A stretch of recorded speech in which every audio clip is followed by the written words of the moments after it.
मसाला देखकर प्रभु श्री राम गुरु के पास चले। देर हुई जानकर उनके मन में डर है। अब आगे। सभय सप्रेम विनीत अति सकुच सहित दो भाई, गुरुपद पंकज नाई सिर बैठे आय सुपाई, सियावर रामचंद्र की जय। फिर भय, प्रेम, विनय और बड़े संकोच के साथ दोनों भाई गुरु के चरण कमलों में सिर नवाकर आज्ञा पाकर बैठे। निसी प्रवेश मुनि आय सुदीना, सबहि संध्या वंदनु कीना, कहत कथा इतिहास पुरानी, रुचिर रजनी जुग जाम सिरानी। रात्रि का प्रवेश होते ही संध्या के समय मुनि ने आज्ञा दी। तब सबने संध्या वंदन किया। फिर प्राचीन कथाएं तथा इतिहास कहते कहते सुंदर रात्रि दोपहर बीत गई। मुनि बर शयन कीन्ही तब जाई, लगे चरण चापन दो भाई, जिनके चरण सरोरुह लागे, करत विविध जप जोग पिरागी। तब श्रेष्ठ मुनि ने जाकर शयन किया। दोनों भाई उनके चरण दबाने लगे। जिनके चरण कमलों के दर्शन एवं स्पर्श के लिए वैराग्यवान पुरुष भी भांति भांति के जप और योग करते हैं। तेई दो बंधु प्रेम जनु जीते, गुरुपद कमल पलोटत प्रीते, बार बार मुनि आज्ञा दीनी, रघुबर जाय शयन तब कीनी। वे ही दोनों भाई मानो प्रेम से जीते हुए प्रेम पूर्वक गुरु जी के चरण कमलों को दबा रहे हैं। मुनि ने बार बार आज्ञा दी। तब श्री रघुनाथ जी ने जाकर शयन किया। चापत चरण लखन उरलाए, सबय प्रेम परम सचुपाए, पुनि पुनि प्रभु का सोवहु ताता, पौड़े धरे उर पद जल जाता। श्री राम जी के चरणों को हृदय से लगाकर भय और प्रेम सहित परम सुख का अनुभव करते हुए लक्ष्मण जी उनको दबा रहे हैं। प्रभु श्री रामचंद्र जी ने बार बार कहा, हे तात अब सो जाओ।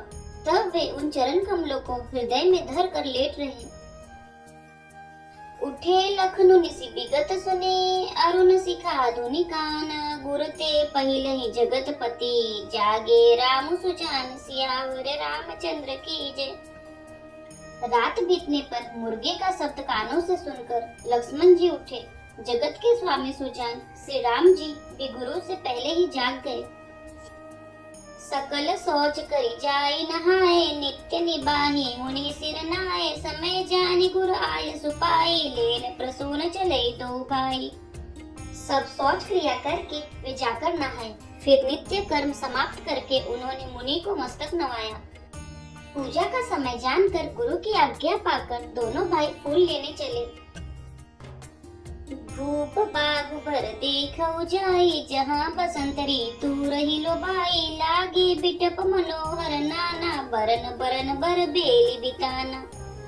उन्होंने जाकर राजा का सुंदर बाग देखा, जहाँ वसंत ऋतु लुभा कर रह गई है। मन को लुभाने वाले अनेक वृक्ष लगे हैं। रंग बिरंगी उत्तम लताओं के मंडप छाए हुए हैं। नव पल्लव फल सुमन सुहाए, निज संपत्ति सुर रुख लजाए, चातक कोकिल कीर चकोरा, कूजत बियग नटत कलमोरा। नए पत्तों, फलों और फूलों से युक्त सुंदर वृक्ष अपनी संपत्ति से कल्प वृक्ष को भी लजा रहे हैं। पपीहे, कोयल, तोते, चकोर आदि पक्षी मीठी बोली बोल रहे हैं और मोर सुंदर नृत्य कर रहे हैं। मध्य बाग सरसोह सुहावा, मनि सोपान विचित्र बनावा, बीमल सलीलु सरसीज बहुरंगा, जल खग कूजत गुंजत भृंगा। बाग के बीचों बीच सुहावना सरोवर सुशोभित है, जिसमें मणियों की सीढ़ियां विचित्र ढंग से बनी हैं। उसका जल निर्मल है, जिसमें अनेक रंगों के कमल खिले हुए हैं। जल के पक्षी कलरव कर रहे हैं और भ्रमर गुंजार कर रहे हैं। बाग तड़ाग बिलो की प्रभु, हर से बंधु समेत, परम रम्य आराम यहो, जो राम ही सुख देत, सियावर रामचंद्र की जय। बाग और सरोवर को देखकर प्रभु श्री रामचंद्र जी भाई लक्ष्मण सहित हर्षित हुए। यह बाग वास्तव में परम रमणीय है, जो जगत को सुख देने वाले श्री रामचंद्र जी को सुख दे रहा है। चौदिसी चितई पूछी मानी घन लगे लेन दल फूल मुदित मन ते ही अवसर सीता तन आई गिरजा पूजन जननी पटाई। चारों ओर दृष्टि डालकर मालियों से पूछकर वे प्रसन्न मन से पत्र पुष्प लेने लगे। उसी समय सीता जी वहां आई। माता ने उन्हें गिरजा जी की पूजा करने के लिए भेजा था। संग सखी सब सुभग सयानी गावहि गीत मनोहर बानी सर समीप गिरजा गृह सोहा बरनी न जाय देखी मनुमोहा। साथ में सब सुंदरी और सयानी सखियां हैं जो मनोहर वाणी से गीत गा रही हैं। सरोवर के पास गिरजा जी का मंदिर सुशोभित है जिसका वर्णन नहीं किया जा सकता। देखकर मन मोहित हो जाता है। मज्जन करी सर सखिन समेता गए मुदित मन गौरी निकेता पूजा के दी अधिक अनुरागा निज अनुरूप सुभग बरु मांगा। सखियों सहित सरोवर में स्नान करके सीता जी प्रसन्न मन से गिरजा जी के मंदिर में गई। उन्होंने बड़े प्रेम से पूजा की और अपने योग्य सुंदर वर मांगा।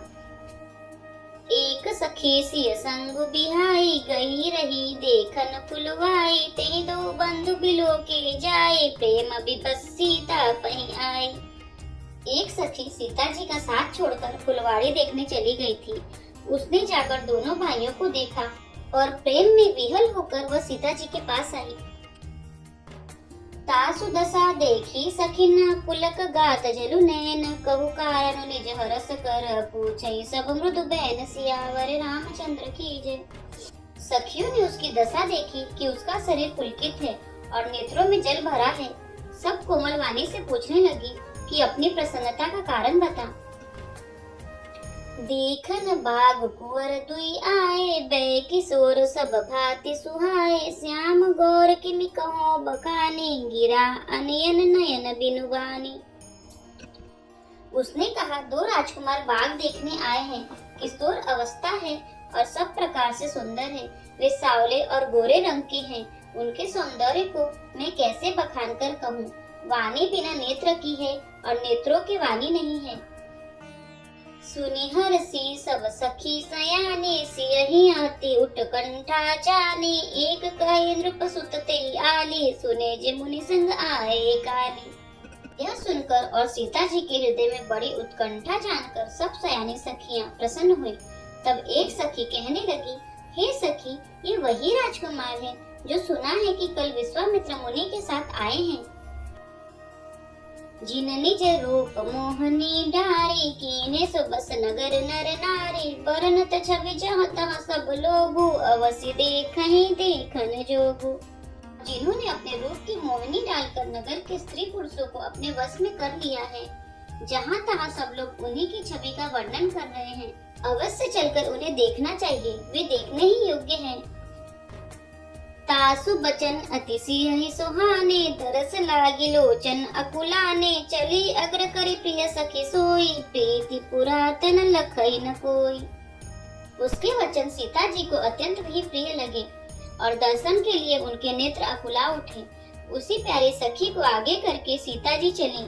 पुरानी प्रीति को कोई लख नहीं पाता। सुमिरी सिय नारद बचन उपजी प्रीति पुनीत चकित बिलोकति सकल दिसी जनु शिशु मृगी सबीत सियावर रामचंद्र की जय।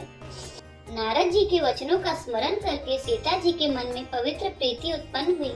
वे चकित होकर सब ओर इस तरह देख रही हैं मानो डरी हुई मृग छौनी इधर उधर देख रही हो।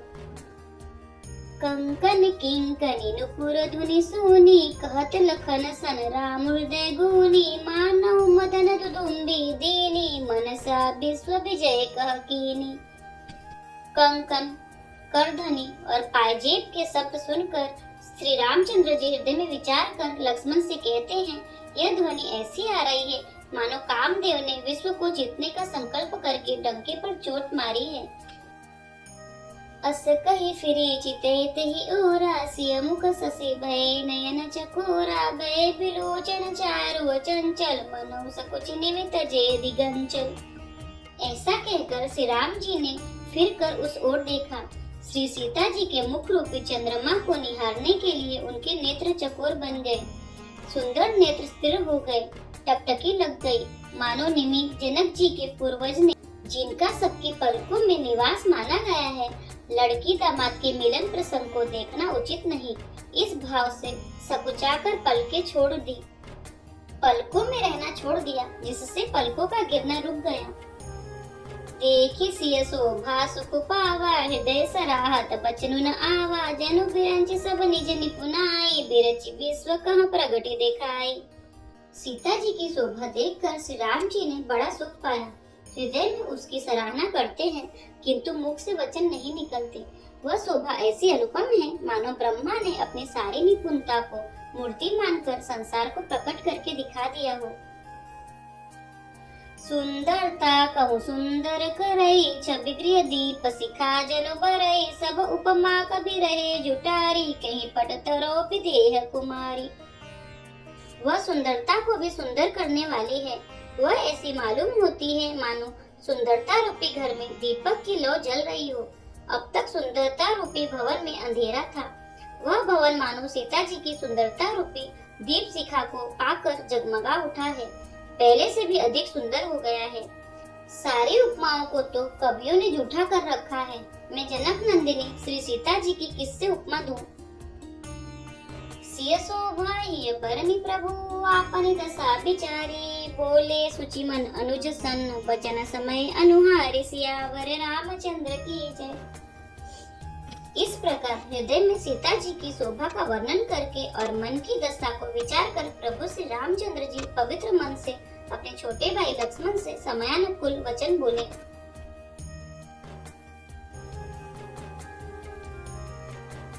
यदि आपको हमारी वीडियो पसंद आ रहे हैं तो वीडियो को लाइक करें, चैनल को सब्सक्राइब करें, कमेंट में जय श्री राम और हर हर महादेव अवश्य लिखें। जय श्री राम, हर हर महादेव।